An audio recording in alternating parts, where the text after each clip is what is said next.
नमस्कार, welcome to my channel ज्ञान एक खोज। आज नक्षत्रों के सीरीज को बढ़ाते हुए हम श्रवण नक्षत्र की चर्चा करेंगे। यह राशि चक्र में 280 डिग्री से लेके 293 डिग्री 20 मिनट तक है। श्रवण नक्षत्र, इसके नक्षत्र स्वामी चंद्रमा हैं। यह राशि मकर राशि में पड़ता है, अर्थात 10वें राशि में पड़ता है। वहाँ पर 10 डिग्री से लेके 23 डिग्री 20 मिनट तक इसके चारों चरण होते हैं। राशि स्वामी शनि हैं। इस नक्षत्र के देवता विष्णु हैं। श्रवण का अर्थ सुनना है। तैत्तरीय उपनिषद में श्रवण को श्राण यानी लंगड़ा भी कहा है। यह ज्ञान का नक्षत्र है। शुभ, सात्विक, बुद्धिकारक और पुरुष नक्षत्र है। इस नक्षत्र का वर्ण वैश्य, योनि वानर, योनिवैर मेढ़ा है। गण देवता नाड़ी अंत्य है। उत्तर दिशा का स्वामी है। ये सुन के सीखने की क्षमता बहुत अधिक होती है, तीव्र होती है। धर्मशास्त्र को सुनने में आनंद मिलता है इन्हें। जातक ज्ञानी, विद्वान और शिक्षाविद होते हैं। महत्वपूर्ण शख्स जिनके जन्म हुआ है, देवी सरस्वती का जन्म इसी नक्षत्र में हुआ है। वेंकटेश्वर स्वामी जो बालाजी का मंदिर है, वो वेंकटेश्वर स्वामी का जन्म भी इसी नक्षत्र में हुआ है। वामन महाराज जो वामन अवतार आपको दिखाई दे रहे हैं, इनका जन्म भी इसी नक्षत्र में माना जाता है। हालांकि उपनिषद में बलराम जी का भी जन्म नक्षत्र यही माना गया है। श्रावण का चिन्ह 3 पग, वामन जी का 3 पग माना जाता है। जैसे कि वामन बलि, जो आप जानते हैं वामन और बलि का जो प्रसंग है, जिसमें राक्षस राज बलि से देवताओं को पीड़ित होने पर विष्णु ठीकने ब्राह्मण के रूप में अवतरित हुए, जो वामन अवतार कहलाया। वामन अवतार के रूप में विष्णु भगवान ने राजा बलि के पास पहुँचे और उनसे 3 पैर भूमि दान में मांगी। दान की स्वीकृति मिलते ही विष्णु ने विराट रूप धर लिया और पहले कदम से विष्णु ने ऊर्ध्वलोक, दूसरे से मध्यलोक और तीसरे कदम बाली के पीठ पर रख दानी बाली को पाताल लोक भेज दिया। यह घटना श्रवण नक्षत्र में होने के कारण श्रवण नक्षत्र के चिन्ह 3 पग हुए और इसी नक्षत्र में वामन जी का जन्म भी माना जाता है। श्रवण नक्षत्र के जातक अच्छे श्रोता और अच्छे वक्ता दोनों होते हैं। क्योंकि ये 10वीं राशि और शनि के कारकत्व वाली राशि में पड़ा हुआ है, तो शनि संचार संदेश के भी स्वामी हैं। तो ये लोग उपदेशक भी अच्छे होते हैं। पुराने नॉलेज के जो खोज करता हुए ये भी अच्छे होते हैं। ये रिश्तेदारों की मदद करने वाले होते हैं। गुप्तांगों पर मछली का चिन्ह होता है। दिखने वाले भाग, अर्थात जो दिख जाए स्पष्ट, ऐसे भाग पर तिल या मस्सों का चिन्ह जरूर होता है। 10वां भाग सत्ता का केंद्र होता है, कर्म का क्षेत्र होता है, राजा का भाव होता है, इसलिए राजनीतिज्ञ भी होते हैं। विश्वासघात और धोखे का ये बड़ी जल्दी पर्दाफाश कर लेते हैं या उन्हें भान हो जाता है। अनेक प्रकार के व्यवसाय करने वाले होते हैं। सभी क्षेत्रों में काम करने वाले होते हैं। क्योंकि ये कर्मठ और कर्मशील होते हैं, थोड़ा थोड़ा ज्ञान इन्हें हर कुछ का, सब चीज़ का मिल जाता है, क्योंकि यह नक्षत्र ज्ञानवान होता है। स्त्री जातक लंबा मुखड़ा, लंबी पतली दुबली, आकर्षक सुंदर शरीर होता है। सीधे दांत होते हैं। सभी मामलों में परिपक्व होते हैं। दाम्पत्य जीवन सुखद माना जा सकता है। सुगंधित पदार्थ, फूलों के शौकीन होते हैं। स्त्रीरत, कानूनी विद और शारीरिक श्रम करने में भी गुरेज नहीं करते हैं, कर्मठ होते हैं।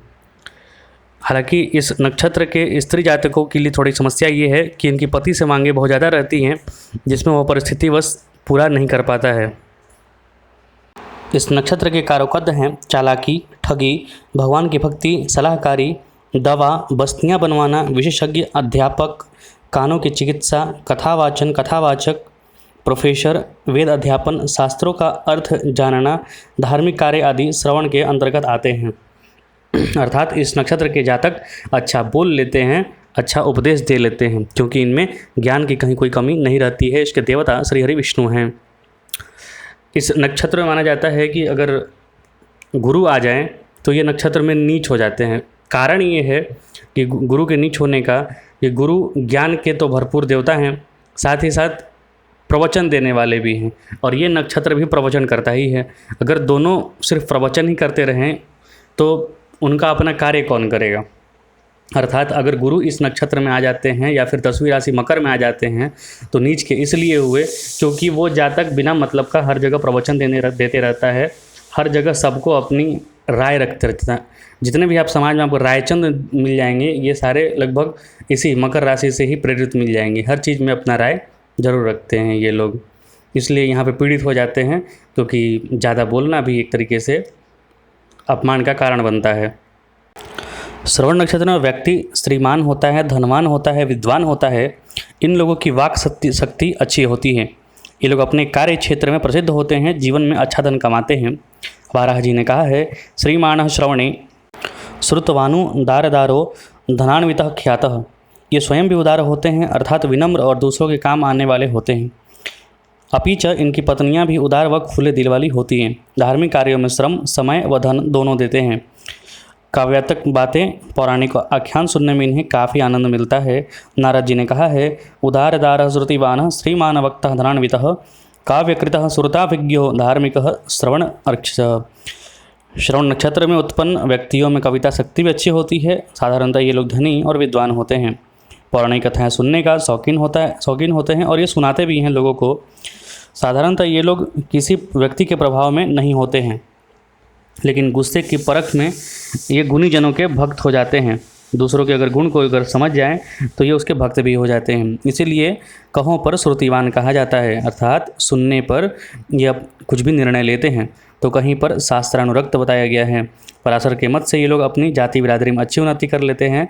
दान देने में इनकी अभिरुचि देखी गई है। ये उदार मन वाले होते हैं, चतुर व कार्यकुशल होते हैं।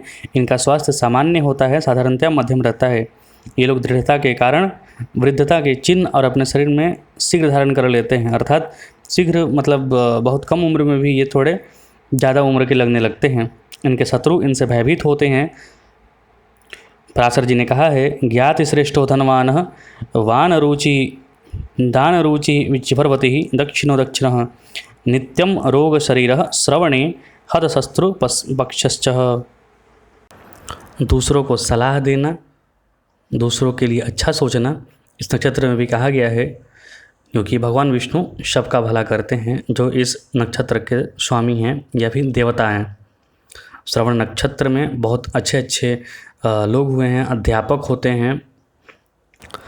चूँकि चंद्रमा नक्षत्र स्वामी है और राशि स्वामी शनि हैं, तो इस नक्षत्र के जातक के मन भी थोड़ा अशांत रहता है, क्योंकि चंद्रमा शीघ्र गति करने वाला होता है। वो 2.5 दिन में एक राशि को पार कर जाता है, और जो शनि है वो 2.5 साल लगाता है एक राशि को पार करने में। तो इस नक्षत्र के जातक कोई भी कार्य को शीघ्र पूर्ण मन से तो शीघ्र पूर्ण करने की कोशिश करते हैं, परंतु शनि कार्यों को विलंब कर देता है। तो थोड़े चिड़चिड़े भी हो सकते हैं इस नक्षत्र के जातक। आपको कैसा लगा ज़रूर बताएं।